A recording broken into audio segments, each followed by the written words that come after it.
एक सहाफ़ी का जिन्होंने हमेशा डे 1 से बोल की इस जद्दोजहद में अपना किरदार अदा किया।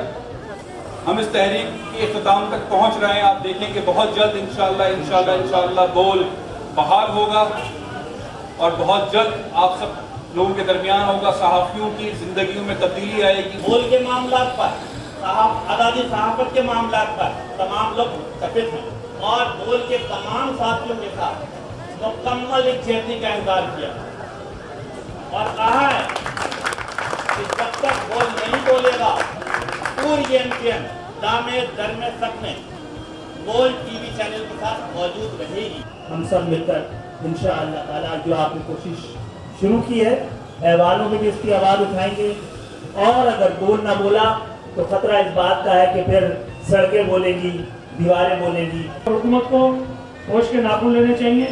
इस मुल्क का जो कानून सब पर लागू होता है वही कानून बोल और उसके मुलाजिम के ऊपर लागू होना चाहिए।